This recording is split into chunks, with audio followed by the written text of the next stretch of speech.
안녕하세요. 세상소리입니다. 우리는 다양한 분야에서 벌어지고 있는 중요한 사건과 이슈들을 전해드립니다.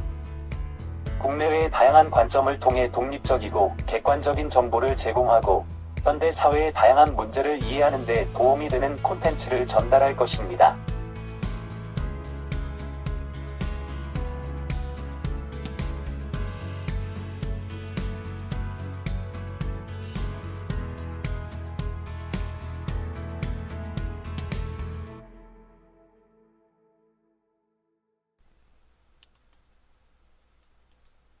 지금의 한반도는 한국전쟁이 끝나 70여 년이 지나고 있다. 정치적으로 미국과 중국의 대국 사이에서 등거리 외교를 펼치고 있다.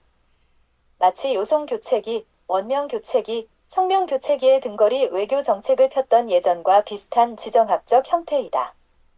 미중 관계에서도 여전히 샌드위치 신세인 우리다.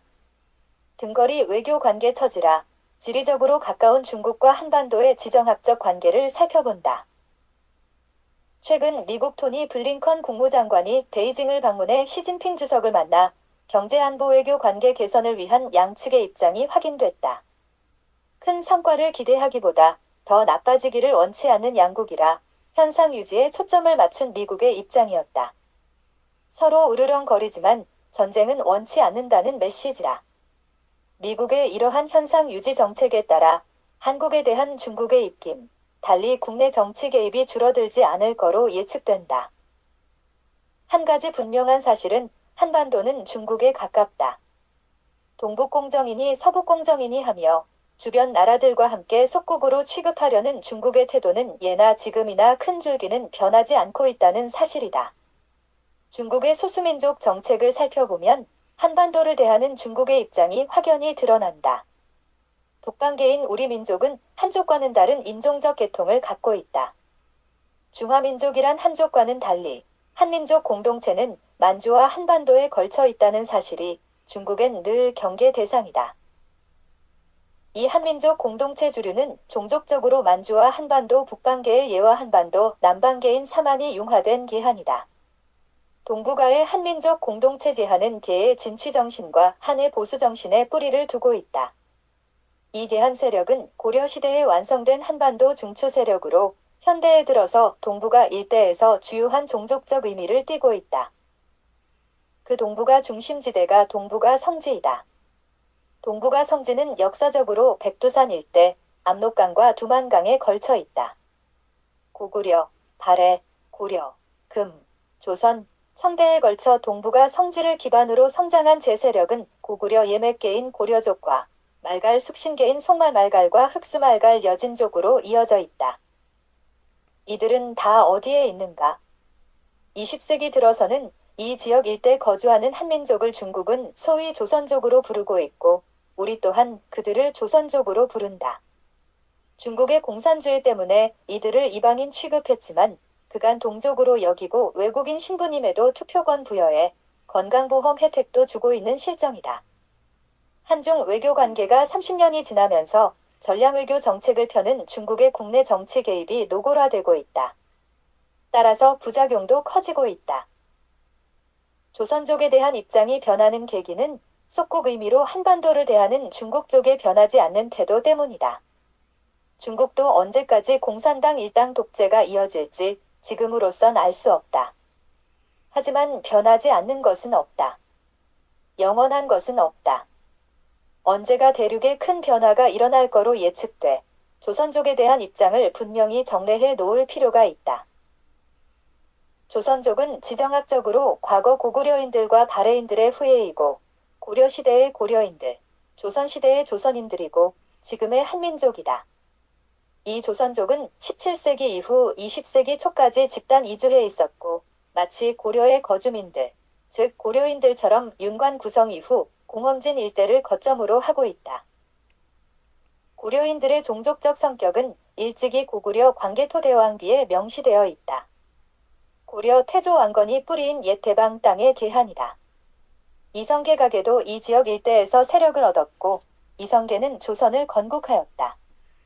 지금의 조선족은 예한계 한민족 줄기에 해당된다. 과거 이성계 가게처럼 동북아 성지에 약 200만 명이 거하고 있다.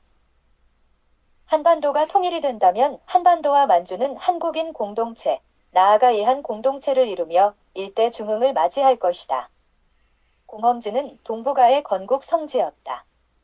지금도 이곳엔 예한 민족의 후예들이 터전을 마련하고 있다. 중국이 예민한 이유도 그러한 동북아 성지 때문이다. 소수민족 언어, 문화 말살에 이어 한족 이주와 함께 소수민족 이주 정책을 쉼없이 추진하는 중국 정부다. 목적은 해체에 있다. 우리는 한반도의 통일을 기다리고 있다. 한국인은 이 공험진을 토대로 만주를 경영해야 할 역사적 소명은 물론 만주와 한반도 공동체 의식을 발전시킬 역사적인 사명을 안고 있다. 고려와 조선을 거치면서 그 맥을 이어오고 있다. 21세기는 한반도의 영광을 실현할 역사의 세기이며 동북아의 정통성과 문화적 맥을 이을 프로젝트를 완수해야 할 과제를 안고 있다. 중국의 동북공정 프로젝트는 개한의 동북아 성지 해체를 목표로 급조된 것이다. 하지만 만주와 한반도를 아우르는 동북아 제한 세력은 통일 신라 이후 고려 때부터 계속되어 온 천년의 역사를 갖고 있다. 중국의 동북공정 프로젝트는 명나라가 조선에 요구한 천령위 사건 때처럼 북한을 목표로 하고 있다. 한반도와 만주에 걸쳐 오랫동안 영향력을 미쳤던 한반도 중추 세력은 광개토대왕비에 명시된 예한족이었다. 실로 고려가 이를 계승했고 한반도 서북방 개척에 주력하였다. 조선은 한반도 동북방 개척에 주력하였다. 그 배경은 원나라 때 고려인들의 광범위한 만주 내륙 진출이 있었다. 이들의 흔적은 만주에 융화되어 찾기는 쉽지 않지만 본래 한 종족이라 중국의 한족과는 다르다. 만주 공험진 일대 진출했던 이성계 가문 또한 북방계 예한족이었다. 이들의 후예가 조선 건국의 씨앗이 되었다. 공험진 일대는 성지였던 셈이다. 조선에 들어 한반도는 동북면 출신의 계한계로 정치 세력이 개편되었다. 천령위 이북을 경계로 한중 국경을 만들려던 명나라 요구도 길게는 한사군과 당나라 고구려 멸망 역사의 흔적이다. 천령위 남쪽은 본래 삼한 땅으로 알려져 있다. 수도를 한강 일대로 옮긴 조선 경우 한반도 세력은 삼한 중심으로 옮겨졌다. 고려 정부 때의 북방 군사 세력과는 달리 조선 정부 때는 북방계보다 통일신라 진안계의 사대부 역할이 상대적으로 커졌었다. 고려인들은 고구려 부흥에 대한 꿈, 즉 만주와 한반도 공동체를 의식하고 북진 정책에 많은 비중을 두었다. 이들의 종족적 특성을 보면 광개토대왕비에 새겨진 예한족이다. 예성강 일대에서 성장한 한강 이북의 대와 한강 이남의 한이 융화한 독특한 한반도 세력이었다. 이 대와 한이 융화된 예한계가 고려 중추 세력이었다. 조선시대에 들어 정치적으로 군사적으로 예성강 일대에서 점차 한강 일대로 옮겨졌다. 고려 정부에서도 한은 일정한 정치적 역할을 해왔고 조선에 들어서는 사대부를 중심으로 안정적인 정치 세력으로 성장하였다. 외관상 만주를 포기하게 한 북방계 예의 정신을 잃어버리게 한 사건이었다. 고려 시대부터 신라 진안계와 고구려 계맥계의 갈등과 싸움은 치열하였다. 천령위 남쪽 삼한 세력 핵심은 신라 진안계로 결정이 되었다.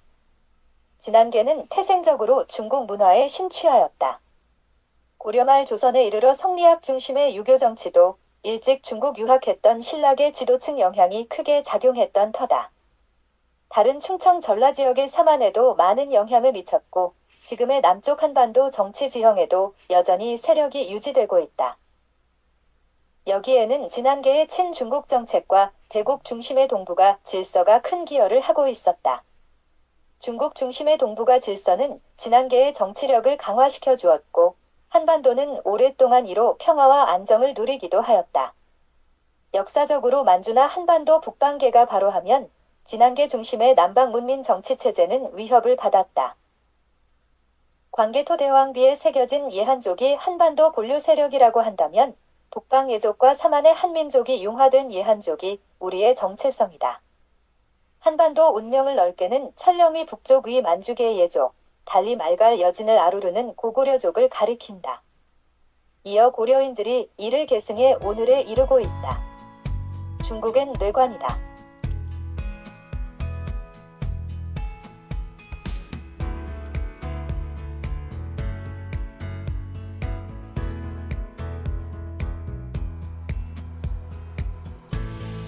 안녕하세요.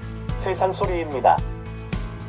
우리는 다양한 분야에서 벌어지고 있는 중요한 사건과 이슈들을 전해드립니다.